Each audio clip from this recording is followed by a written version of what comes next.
हाय,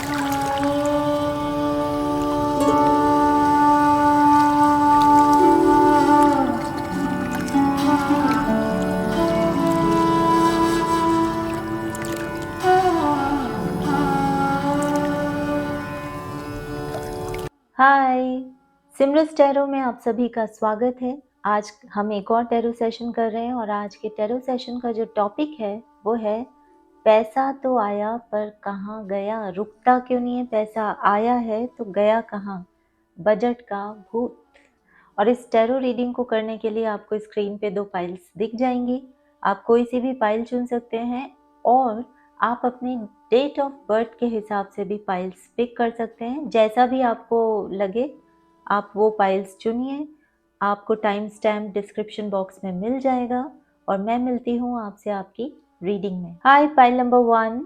तो आज की हमारी रीडिंग में हम देख रहे हैं कि जो पैसा आया तो है आपकी लाइफ में, पर गया कहाँ, कुछ पता नहीं चल रहा है कि बचता क्यों नहीं है। सेविंग्स क्या है, इसमें गाइडेंस क्या होंगी, करंट सिचुएशन क्या है, रूट कॉज अगर हमें टैरो कार्ड बता पाएँ तो हम वो भी जानने की कोशिश करेंगे।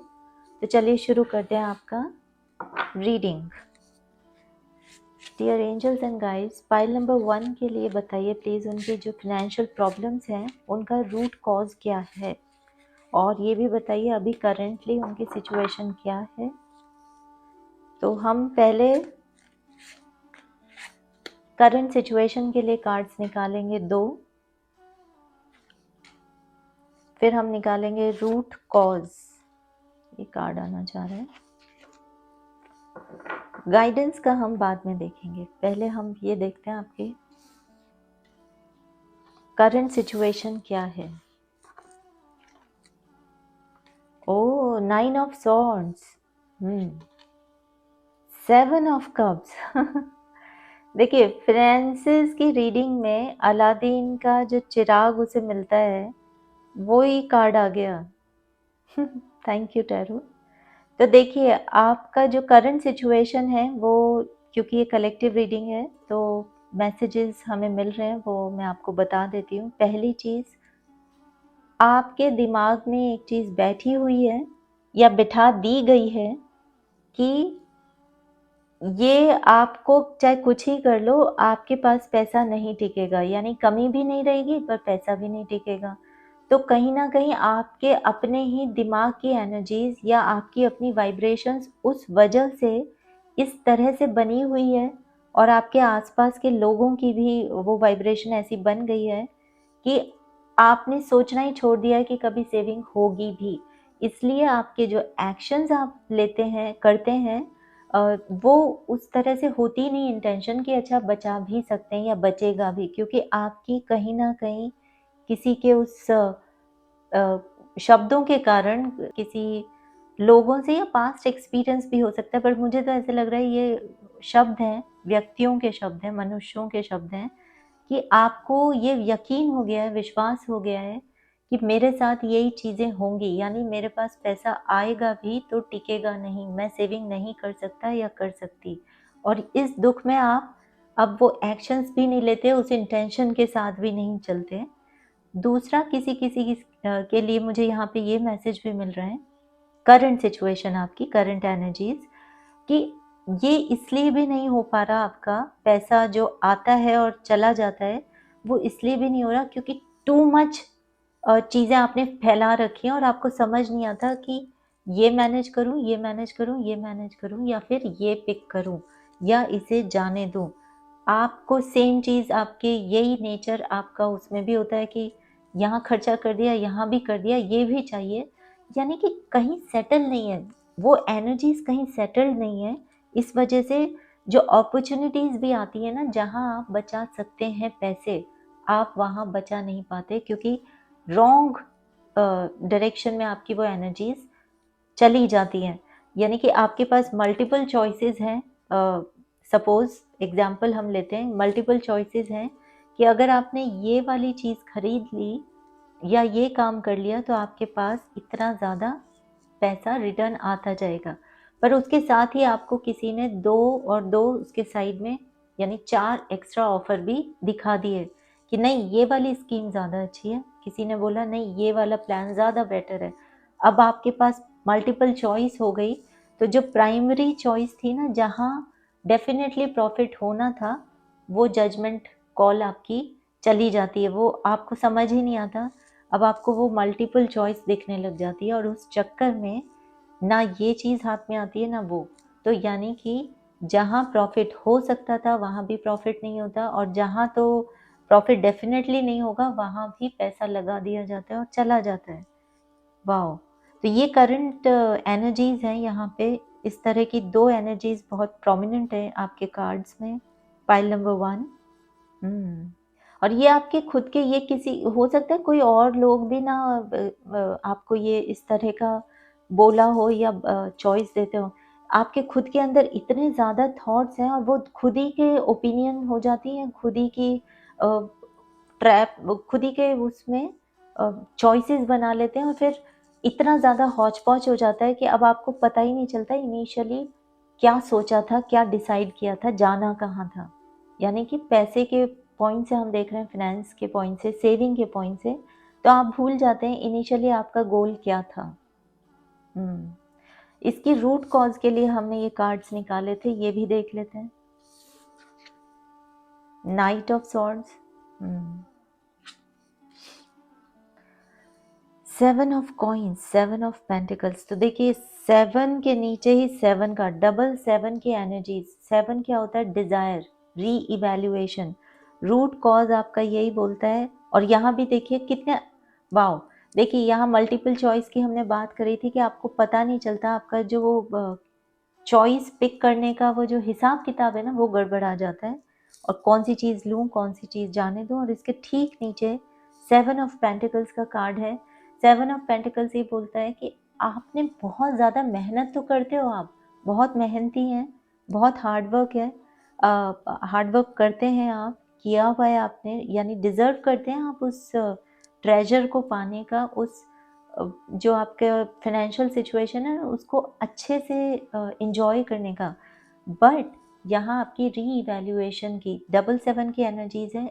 आपका रूट कॉज़ ये है, क्योंकि 7 डिज़ायर की भी बात करता है, तो आपकी वो इच्छाओं के चलते जो री-इवैल्यूएशन करने की आपकी पावर होनी चाहिए ना, वो ही आपकी कमज़ोरी हो जाती है। आप उस डिज़ायर हावी हो जाती है और उसके चलते आपको वो डर लग जाता है और बहुत स्पीड में आप ये डिसीज़न ले लेते हैं कि यहाँ इन्वेस्ट कर देते हैं या यहाँ खर्चा कर देते हैं, और आप सोचते नहीं हैं, क्योंकि आपके या तो टू मच थॉट्स आ जाते हैं उस डिज़ायर के चलते, यानी कि आपको मन कर जाता है एकदम से, बहुत ज़्यादा एक्साइटमेंट हो जाता है, वाओ! ये ऑफ़र बहुत अच्छा है, ये बहुत, यहाँ तो डेफ़िनेटली ये चीज़ जानी नहीं चाहिए, वग़ैरह-वग़ैरह। या फिर ये आपकी एक्सपीरियंस ऐसा हो जाता है डर का कि अगर ये भी जाने दिया और ये भी जाने दिया तो मेरे पास कुछ नहीं रहेगा, और उसके चलते आपके पास एक्चुअल में कुछ नहीं रह पाता, क्योंकि आपने सब जगह वो डर की एनर्जी से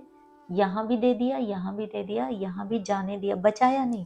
वो स्पीड में आप है ना रीइवैल्यूएट करना जो आपकी पावर होनी चाहिए, वो आप साइड में कर देते हैं। डिज़ायर आपकी, क्योंकि नाइट है, नाइट मैसेंजर हाँ, नाइट मैसेंजर की बात करता है, लेकिन सॉर्ड्स की एनर्जी माइंड की, इंटेलेक्ट की बात करती है। यानी कि जैसा हमने बोला भी 7 नंबर से, कि जो आपकी पावर होनी चाहिए री-इवैल्यूएशन, यानी आप में इंटेलिजेंस बहुत है, हार्ड वर्किंग आप बहुत हैं, लेकिन वहीं बुद्धि के उसमें आप इतने वो हो जाते हैं ना, थॉट्स, डिसीजन मेकिंग पावर्स, वो साइड में रह जाती है। आपकी पावर ही आपकी कमज़ोरी बन जाती है, और वो सिर्फ जल्दबाज़ी और डर के कारण, दोनों ही चीज़ें, यानी सामने आई अपॉर्च्युनिटी भी आपको या तो डराती है या फिर उसी में आप नुकसान कर देते हैं।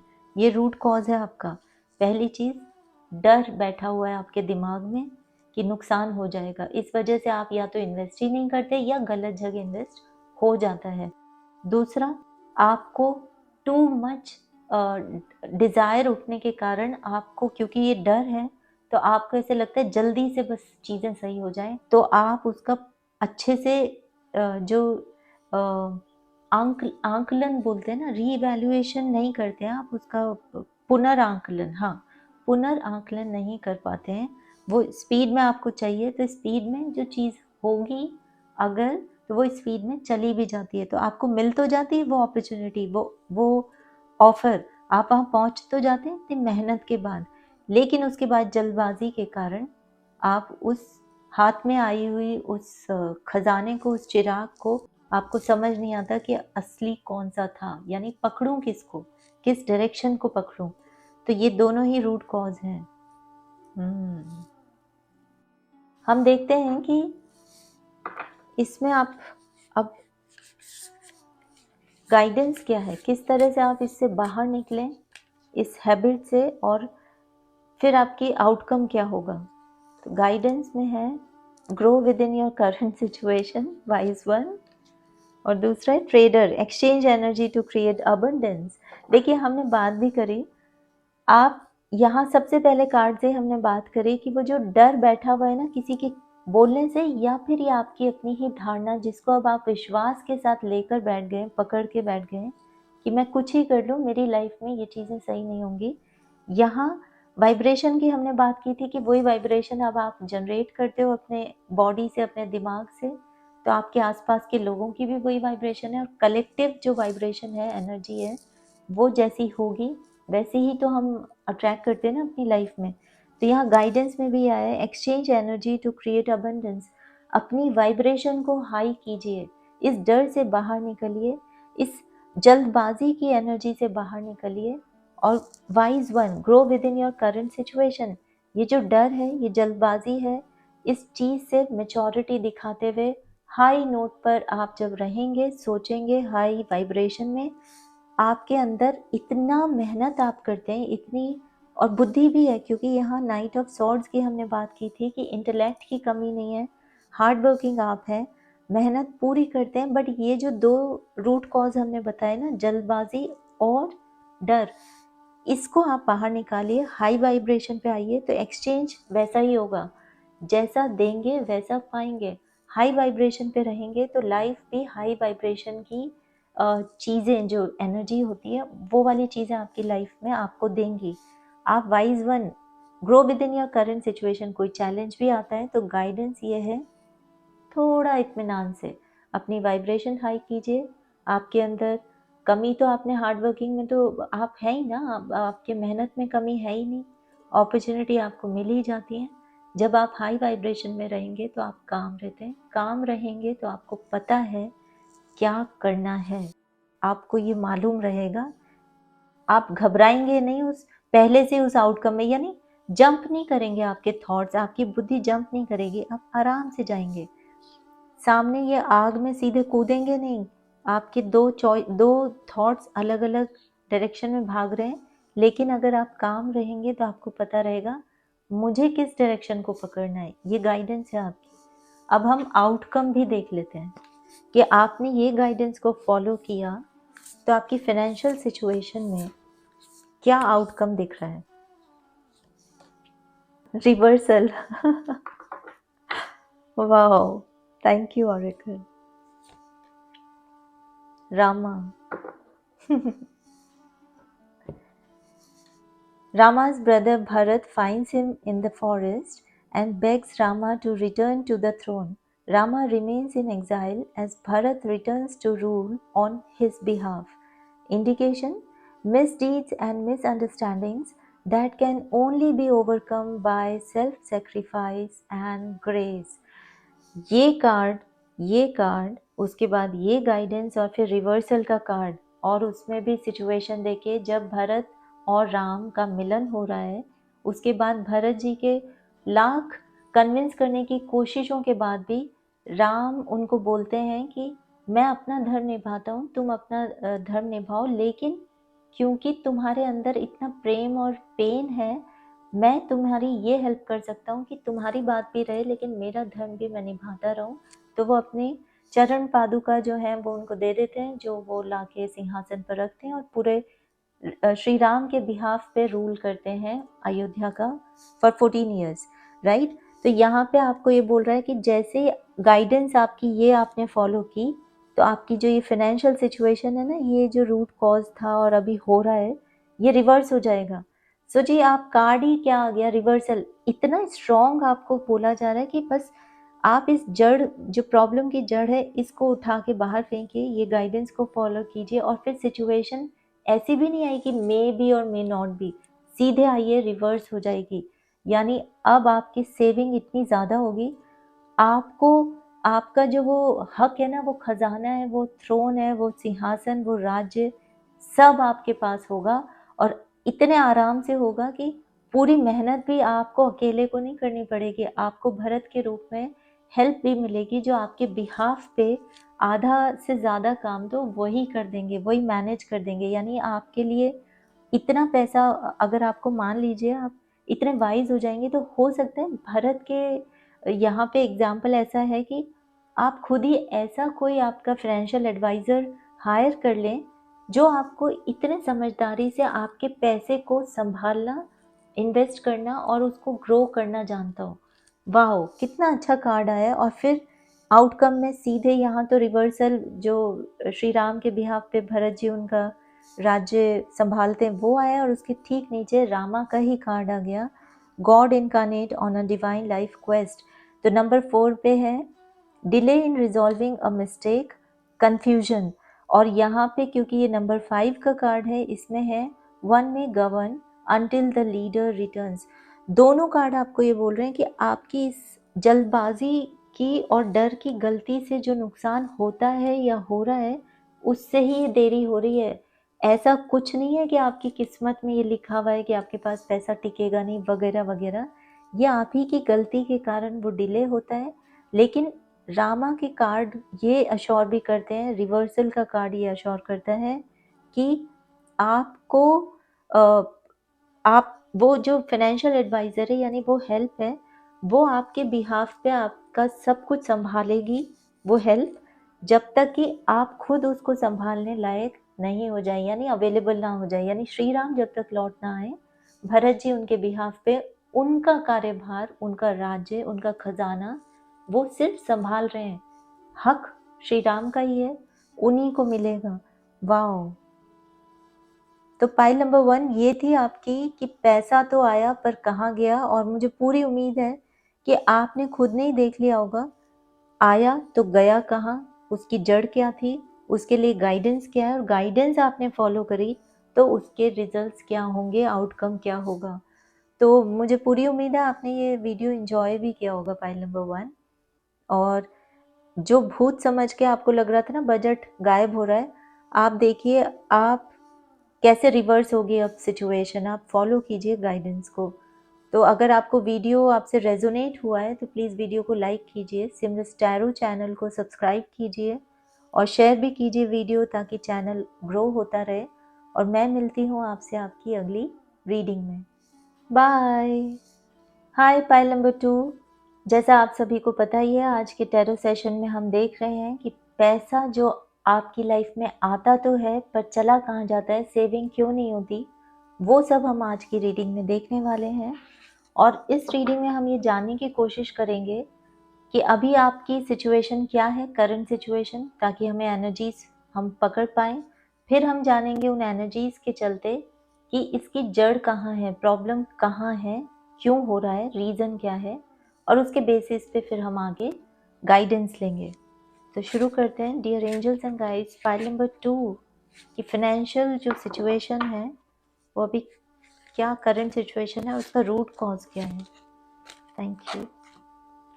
2 कार्ड हम लेंगे आपकी करंट एनर्जीज देखने के लिए, और ये आना चाह रहा है और ये कार्ड आना चाह रहा है।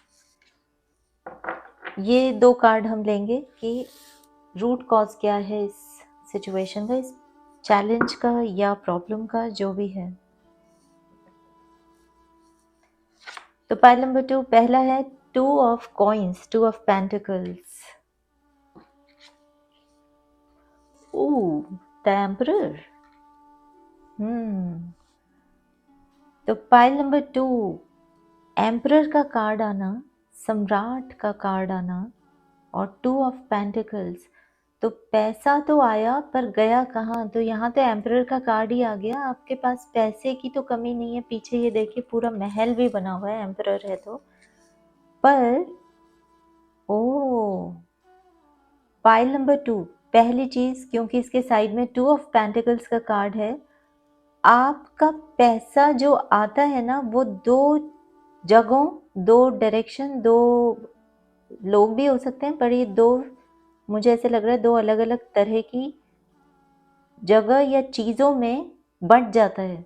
और इस वजह से आपके पास, आप भले इस एनर्जी में हो, यानी जिस एम्परर वाली एनर्जी, जहाँ आप कमाते भी खूब हैं, आपके हिसाब से आप उस जगह के मुखिया हो सकते हैं। जैसे सपोज़ अगर हम ऑफ़िस की बात करें तो आप हो सकता है उस वहाँ के बॉस हों, आपका खुद का बिज़नेस हो, या एक अच्छी पोज़ीशन पे आप हों।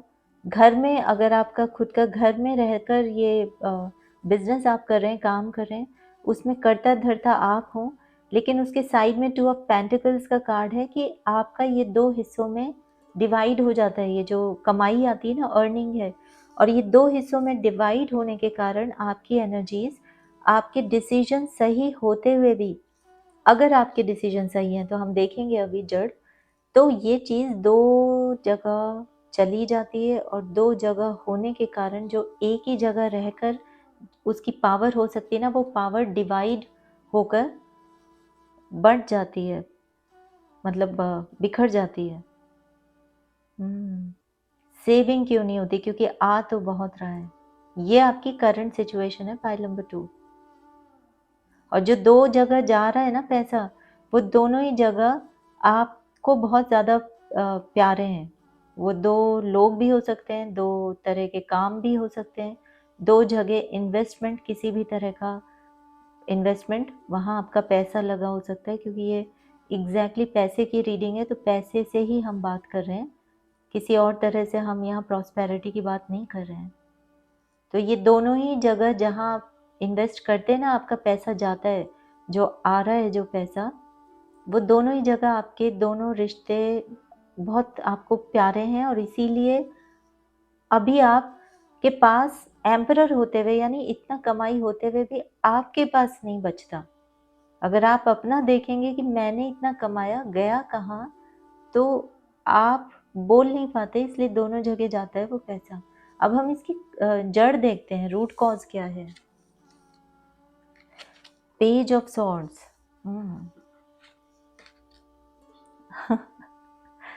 7 ऑफ सॉर्ड्स, दोनों ही सॉर्ड्स की बात कर रहा है। दोनों सॉर्ड्स का जो हमारा मीनिंग है वो इंटेलेक्ट का है, समझ का है, बुद्धि का है।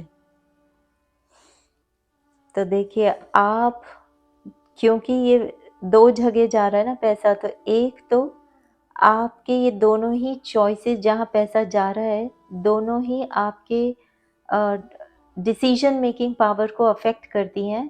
आप सही से डिसीजन ले नहीं पाते हैं, और आपकी बुद्धि आपको खेल खेल लेती है। तो एक तो रीज़न ये है कि आपकी डिसीजन मेकिंग, यानी एम्परर का काम क्या है? एम्परर का काम है इमोशंस साइड में रखते हुए भी अपने जो सब्जेक्ट्स हैं, यानी अपनी प्रजा है, अपने लोग हैं, उनके लिए आप कंपैशन रखिए, लेकिन इमोशंस को बीच में मत ना आते हुए वो डिसीजन जस्टिस करते हैं, राइट? यही एम्परर का ड्यूटी होती है। लेकिन जैसे ही वो इमोशंस को बीच में ले आएँ, तो वो एम्परर सक्सेसफुल एम्परर नहीं होता। वो कहीं न कहीं, कभी न कभी उसको हार का सामना करना पड़ता है, राइट? ये अपने लोगों के साथ भी हो सकता है, या फिर दुश्मनों के साथ भी। तो पहली चीज़ तो ये है कि आपकी बुद्धि, जो डिसीजन मेकिंग पावर है, वो साथ नहीं देती जब आपकी ये धन की चीज़ की बारी आती है ना, कि ये जो डिसीजन 2 जगहों में जा रहा है, इसका एक सॉल्यूशन मैं निकाल लूँ, तो वो सॉल्यूशन आपके पास है, आप कैपेबल हैं, आपको पता है कि अच्छा ये एक ही जगह रहे, तो मेरे पास रहेगा पैसा और इसमें सबका भला है, लेकिन आपके इमोशंस बीच में आ रहे हैं, तो आप बोल नहीं पा रहे। तो ये पहली चीज़ तो जड़ इसकी आपकी अपनी ही बुद्धि का खेल है, आपकी अपनी बुद्धि से आपने वो लाइन खींच रखी है। और दूसरा जो है पेज ऑफ सॉर्ड्स बात करता है, जिसमें अभी मैच्योरिटी पूरी आई नहीं है। पेजेस हमेशा उसकी बात करते हैं, उस फ्यूचर की बात करते हैं। तो दूसरा, आपने वहाँ पे इन्वेस्ट कर रखा है, उस जगह आपने वो पैसा जाने दे रहे हैं आप, जहाँ आपको पता है कि या तो जिसके भरोसे आपने वो पैसा दिया है यानी जिस पे लगाया है, उस पर्सन को वो उस चीज़ की पूरी तरह से नॉलेज नहीं है, हालाँकि उनकी इंटेंशन अच्छी है या आपका खुद का प्रोजेक्ट भी है, आइडिया भी है, तो भी उस चीज़ की अभी पूरी तरह से पकड़ बनी नहीं है। पर उसमें एंथुसियाज़्म इतना ज़्यादा है, उसको सोच के इतने मज़े आ रहे हैं कि वहाँ इन्वेस्टमेंट सीधे ही कर देना। वो समझदारी अगेन हमने बोला, इमोशंस आ रहे हैं, तो वो एक्साइटमेंट के चलते आप वो चीज़ कर जाते हैं और ये बार-बार होती है। क्योंकि ये रूट कॉज़ है। तो रूट कॉज़ में ये बार-बार ये है कि वो जो एडवेंचरस वाला नेचर है ना, वो बीच में आ जाता है। आपके इमोशंस कभी लिटरली ये अपने रिश्तों को लेकर, अपने लोगों को लेकर आपको ऐसे लगता है मैं मना नहीं कर सकता, और आधा तो पार्ट ये अफ़ेक्ट हो जाता है, इस वज़ह से यहाँ पैसा जाता है, और आधा आपका खुद का एडवेंचरस नेचर है कि जहाँ आपको पूरी तरह से अभी नॉलेज आई भी नहीं है किसी जगह के लिए, वहाँ पैसा लगा देना, उस पर्सन पे पैसा लगा देना। ये 2 नेचर आपके जो हैं, इन 2 नेचर के चलते, इन 2 आदतों के चलते इतना पैसा आने के बाद जो आप अपने-अपने हिसाब से देखिएगा कि आपके लिए इतना पैसे का मतलब क्या है। मेरा कहने का मतलब है सफिशिएंट सफिशिएंट पैसा आपका, सफिशिएंट अर्निंग आपकी होती है जिससे एक अच्छी खासी ज़िंदगी बिताई जा सकती है। वो आप उस पैसे को भरपूर तरह से उस तरह से लाइफ जी नहीं पा रहे इन 2 नेचर की वजह से। अब हम देख लेते हैं कि इसमें गाइडेंस क्या है आपकी।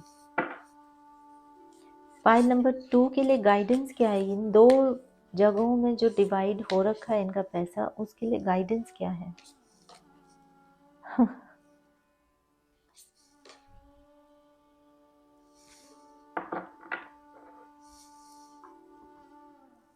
पहला है exchange energy to create abundance.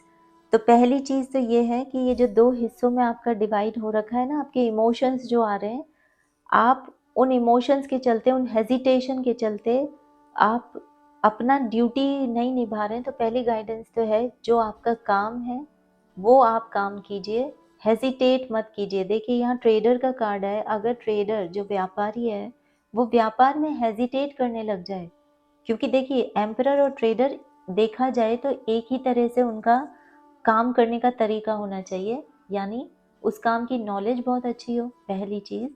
दूसरा, उस काम को बहुत ही प्यार से वो अपनी ड्यूटी को करें। तो लेकिन अगर इसमें हेजिटेशन आ गया, इमोशंस आ गए कि अच्छा कोई बहुत ही ज़्यादा ऐसे आ गया कि प्लीज़ इस एक के साथ एक फ्री कर दो। अगर इन इमोशंस के चलते कि इसको किसी पे दया आ गई या फिर किसी को बुरा ना लग जाए या डर ही क्यों ना आ गया, इमोशंस तो डर भी होगा ना, तो ये इसका व्यापार तो एक दिन नुकसान में जाएगा ही जाएगा। दूसरा, अगर इसने इस हेजिटेशन को ही हावी रखा तो प्रॉफिट तो छोड़ो, ये उस प्रेम भाव से भी अपनी ड्यूटी को भी फेयर तरीके से नहीं कर पाएगा।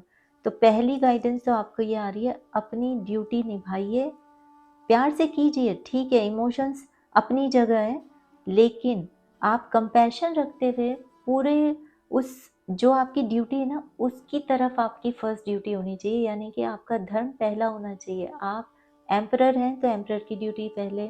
आप अगर जो भी काम करते हैं उस काम के प्रति आपको पहले फेयर आपका ड्यूटी होनी चाहिए। तो ये मेक श्योर कीजिए कि पहला तो ये गाइडेंस है, आप ये फॉलो करें। उसी से आपका एक एनर्जी जो फ्लो, हेल्दी एनर्जी है ना, उसका फ्लो शुरू होगा, जो रुका पड़ा है उस हेजिटेशन में, जहाँ बहना चाहिए वहाँ ना बहकर एक जगह इकट्ठा हो गया है और वो अ, सही नहीं है, टॉक्सिक हो गया है, तो उसको पहले तो हेल्दी कीजिए। एनर्जी का नेचर ही फ्लो होने का है, एनर्जी को बहते रहने दीजिए, हेल्दी हेल्दी रहने दीजिए। दूसरा गाइडेंस आपका है autumn, release the old and rest, यानी कि अब आप एडवेंचरस, वाह देखिए एडवेंचरस जो नेचर है, ठीक है, आप लाइफ है, हमें हमेशा एडवेंचरस हमारे नेचर होना चाहिए, लेकिन आपको ये बोला जा रहा है हर चीज़ के एक टाइम होता है, हर चीज़ का एक उम्र होती है, और हर चीज़ की एक सही, अगर हम फाइनेंशियल रीडिंग की बात करें तो बजट होता है, उसकी नॉलेज होती है, और हर नॉलेज की, हर जो हमारे कैपेबिलिटी होती है ना सोचने समझने की, उसको सीखने की, उसकी भी एक टाइम लिमिट होती है। जब और स्टेजेस होती हैं, हर स्टेज की एक लिमिट होती है। तो आपको ये बोला जा रहा है कि पहली चीज़ तो आप प्रैक्टिकल होकर उस चीज़ को एक्सेप्ट कीजिए कि मेरी ये लिमिटेशंस हैं। भले ही मेरा ये इस चीज़ में इन्वेस्ट करने का कितना ही मन क्यों ना कर रहा हो, पर सिर्फ मन से कुछ नहीं होता। अगर मुझे ये इन्वेस्ट करना भी है तो पहले मैं इसकी पूरी नॉलेज लूँ, या मैं किसी पर्सन पे भी भरोसा करके उसको इन्वेस्ट करने को कह रहा हूँ, वहाँ अपना पैसा लगा रहा हूँ, बजट लगा रहा हूँ, तो उस नॉलेज उस पर्सन की तरफ भी मैं इमोशनल ना होकर मैं उसकी नॉलेज देखूँ, उसको उसका प्रॉपर नॉलेज तो है कि अब मैं कहाँ पैसा लगा रहा हूँ, क्योंकि पैसा मेरा है तो पैसे की तरफ ड्यूटी सबसे पहले मेरी ही होनी चाहिए। ऐसा नहीं है कि ओ मैं तो बहुत ज़्यादा जनरस नेचर का हूँ, उदार भाव है मेरे में और वो इसलिए मैं मना नहीं कर सकता, या फिर मना कर दिया तो बुरा मान जाएगा। दोनों ही गाइडेंस इस रूट कॉज को हमेशा के लिए ख़त्म कर देंगे अगर आपने ये गाइडेंस मानी तो। अब हम देख लेते हैं फाइल नंबर 2। अगर आपने ये गाइडेंस मानी तो इसका आउटकम क्या दिख रहा है हमें आपके फाइनेंशियल सिचुएशन में।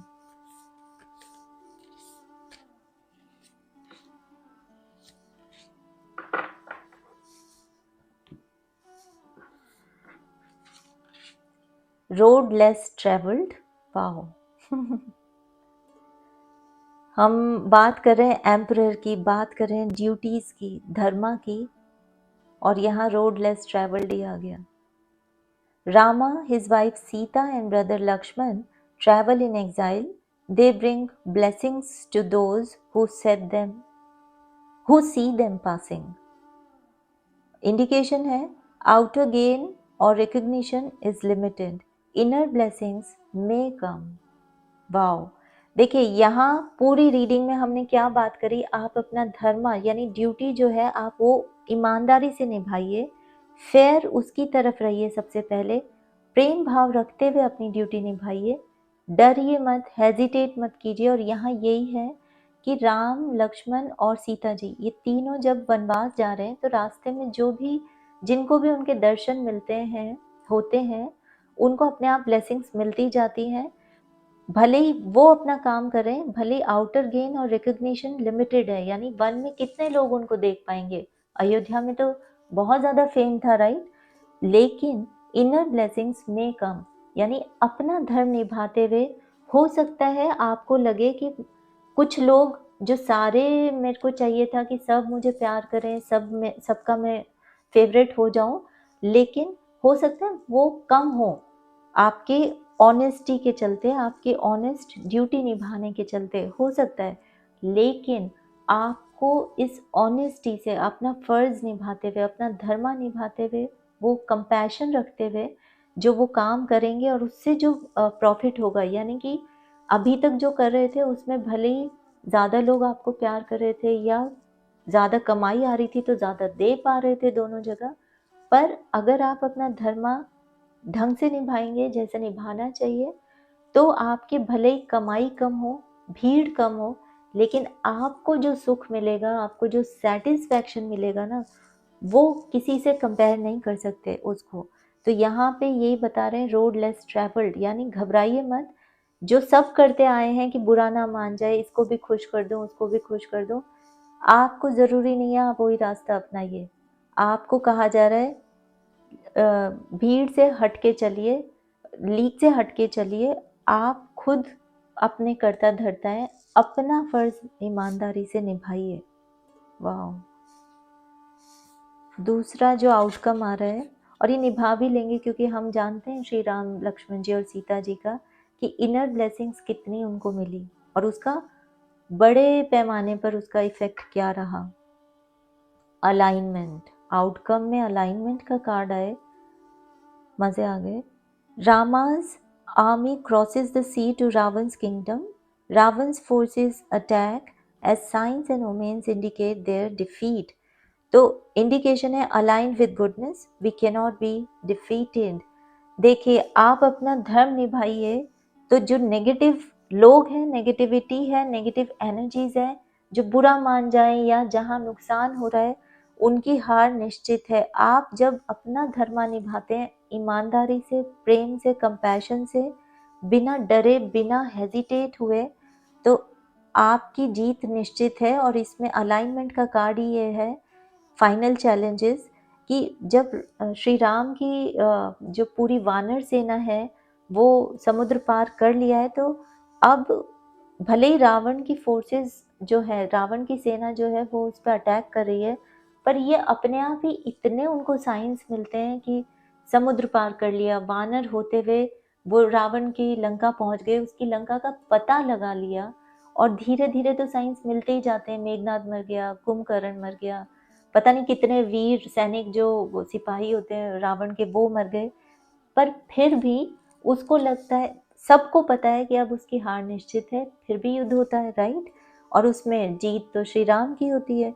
तो आपको ये बोला जा रहा है आप बस अपना धर्म कीजिए, पूरी गाइडेंस फॉलो कीजिए, और आपकी जो ये बिखरी पड़ी है ना, पैसा जहाँ बिखरा हुआ है, जहाँ आप मेहनत करते हुए भी आपको मिल नहीं रहा, अब आपकी उसमें जीत होगी।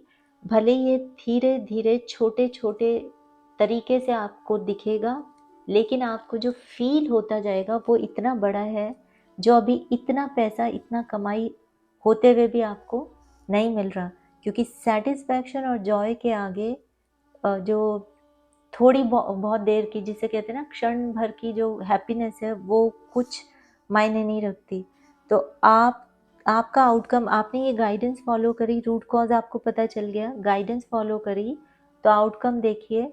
आप जो जहाँ सब नहीं जाते उस दिशा में, उस राह में आप चलेंगे, तो ऑब्वियसली वो रास्ता कठिन है, आसान नहीं है। हर कोई वनवास हर किसी को नहीं होता था, पर जब आप वनवास में चल पड़े अपना धर्म निभाते हुए, अपनी ड्यूटी ईमानदारी से करते हुए, तो बाद में देखिए रावण तो हारा ही हारा, आपका फेम, आपका प्रसिद्धि, आपकी जो धन है वो उसमें वृद्धि ही होती गई। आपको शुरू में ये हो सकता है स्लो लगे, हो सकता है शुरू में आपको कुछ लोग आपको कहें कि पहले ज़्यादा अच्छे थे आप, पर आपको जो सेटिस्फैक्शन मिलेगा ना, और उसके बाद जो आपकी प्रोग्रेस होगी वो आप देखिएगा। वाओ।